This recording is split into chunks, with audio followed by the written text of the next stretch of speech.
Y'all, the power is out. So I'm sitting right in front of the door with this, trying to use all the little light I can, but actually this little light situation is popping. Guys, welcome back to the channel. I'm Tinesha Davis. This is Fun and Budget, and in this video we are going to go over our September budget review.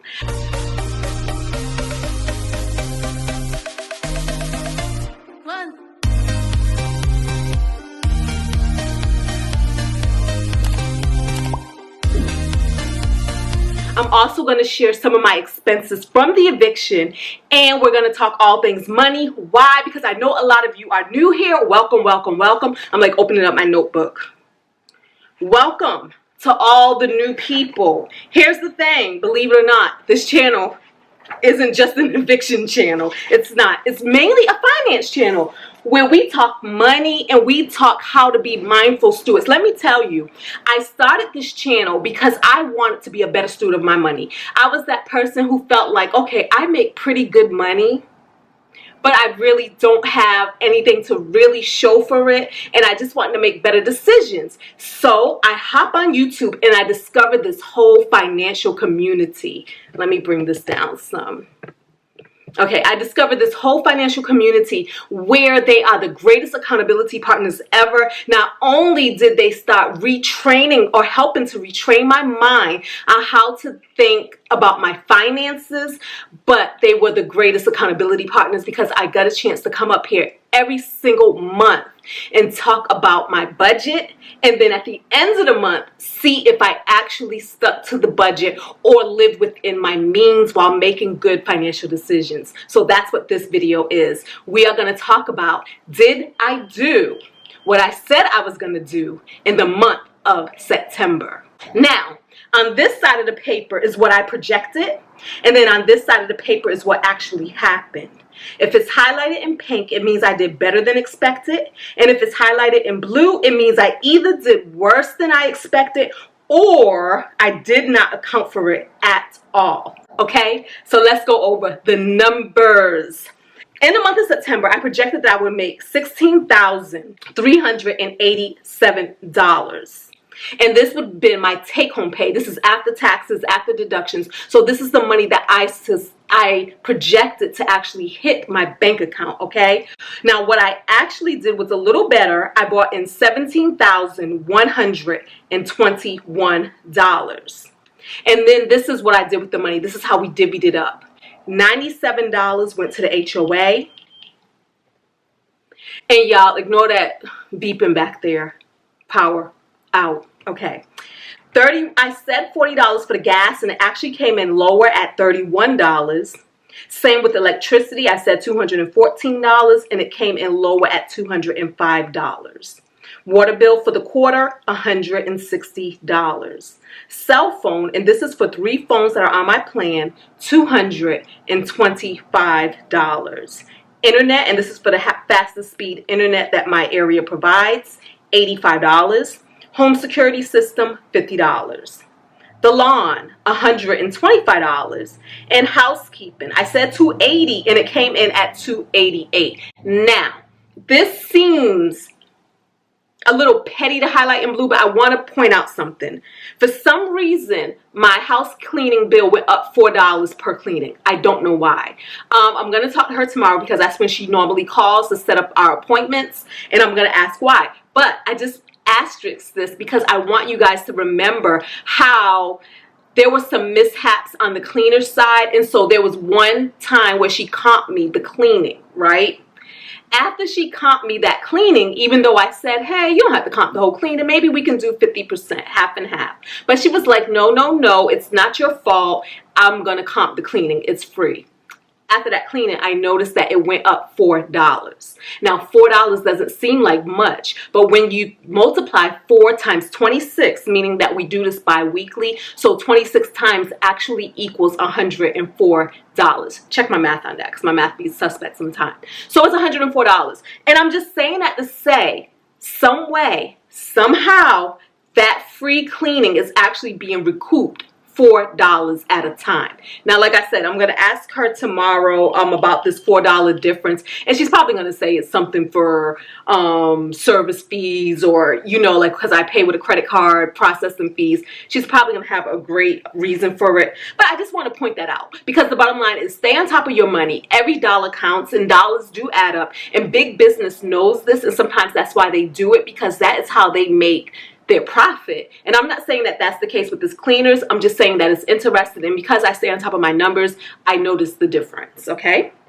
Insurance, I said $163, and it actually came in at $28, and this is for insurance for 2 cars as well as somebody else's insurance that I pay. What happens with my insurance company, which is USAA, I realized I was doing my lips when the power went out, so okay. Anyways, it's USAA. What happens with them is, because it is a membership-owned company, every now and again, our dividends are returned back to us in the terms of comped insurance, okay? So that's what happens. So $28 was all that was paid on insurance in the month of September. Easy Pass. I said $25, but it actually came up to $75, and you guys probably can guess why. It's because I've been on these highways and byways going back and forth to Maryland, often taking toll roads, and that's what happened. So that's the increase in this expense. P.O. Box. I said $134 because that's what it was the previous year, but this year it actually came in at $162 for the year. Groceries, again, we got this in blue. Normally groceries, and groceries equals all of my food, so groceries plus eating out. Normally I'm around the 300 mark, but this month it was actually 417. And this is because I did a lot of, entertaining is too strong of a word, y'all, because what we did was not entertaining, even though we found some fun in being together. So my mother was here, my niece was here, my sisters were here, and that is what the increase in eating fees were attributed to. So $417, not too bad for feeding all the folks, okay? Household goods, I spent $76 in that area, and fun miscellaneous, I spent $72 in that area. Subscriptions, I said $26, and I actually spent $75, and that is for Netflix, that is for YouTube Prime, and that is also for vidIQ, which I said I was going to cancel, but I didn't, because there are actually some really good tools. Y'all know the story. I just need to jump in there and learn them. But when I went in to cancel, I was seeing all this stuff. I was like, wait a minute, I'm not ready to let go. And so we still have vidIQ. Nails, I said $85, and I did not get my nails done for the month of September because it was a scramble dealing with the eviction and all of the things thereafter, so $0 was spent. The same thing with my eyelashes. I said $135, and that normally includes my lashes, which my lash subscription is $80, and that did come out, so we see that I did pay $80, and that also includes an upgrade because I do an upgrade on my lashes, and that will also include the tip. But because I did not get my lashes done this month, we only spent the subscription fee, which was $80.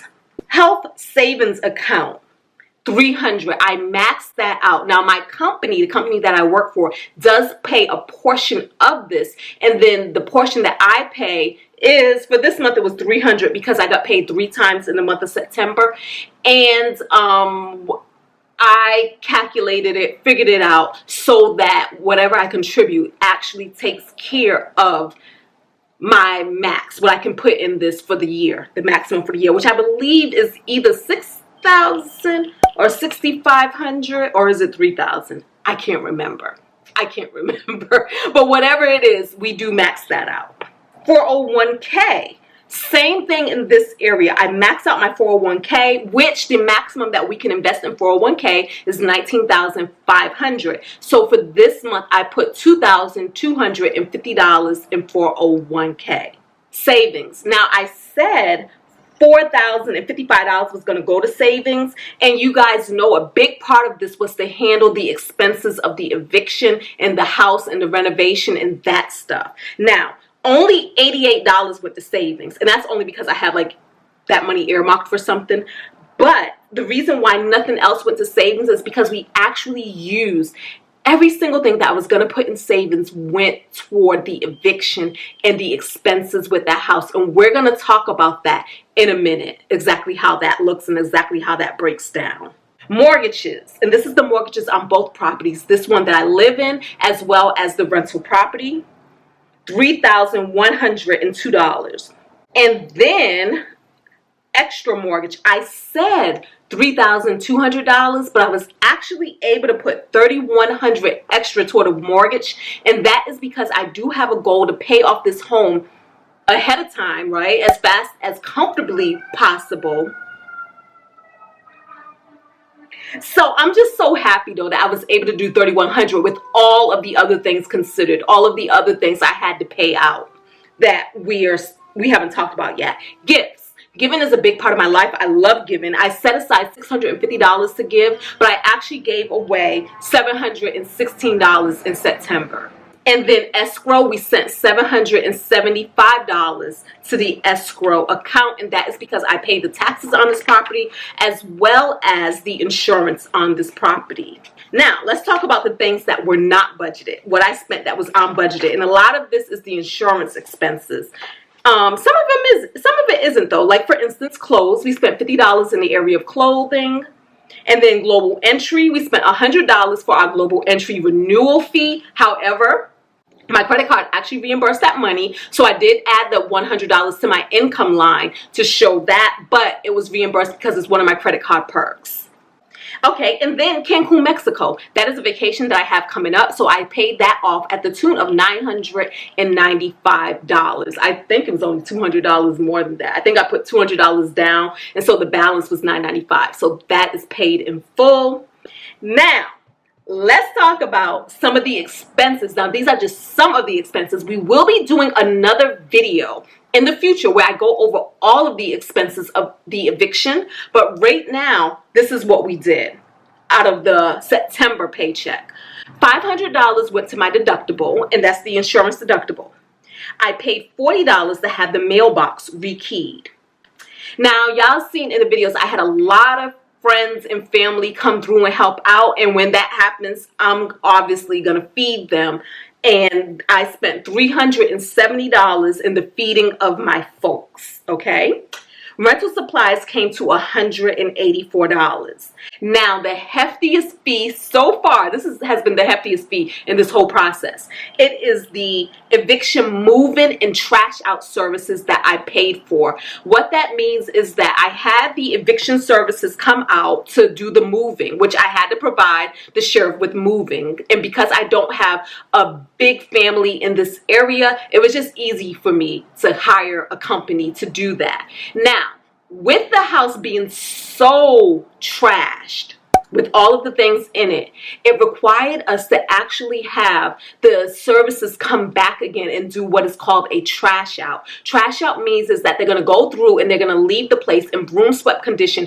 as they haul away the remaining things. The remaining things included a busted stove, a refrigerator that had all of the mold, just all of the stuff, a dishwasher, 2 wash machines, a dryer, and then all of the debris and trash that was left behind. So for all of this, I paid a grand total of $2,300. That also included tips. I tipped heavily because this was a big, dirty, disgusting job.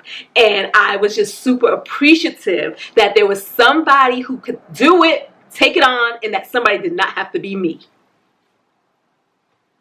And so that is it, guys. That's what I did with my money for the month of September. So if my money was out there in the streets talking about me, this is a story that my money would tell.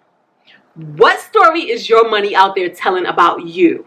Until the next video, y'all, thank you guys so much for watching. Thank you for your support. Please take it easy on me in the comments because I know a lot of you are new around here and I don't know how y'all feel about money, disclosing money, talking about money, or any of that stuff. You can let me know though if you think it's tacky, but actually being in this transparent community has helped me out because it was really enlightening for me to see what people do with their money. Also, what are the going rates for things going on in this world? What are people paying for electricity? What are people paying for food? What is a normal amount to be paid? Because we are in a financial community where right now, at first my goal was to just get my money in order, but now I actually have a goal to reach financial independence and to one day actually retire early. So guys, if you could rock with this video, give it a thumbs up. If not, give it a thumbs down. Talk to me in the comments below and subscribe and become a member of the Fab Fun and Budget family.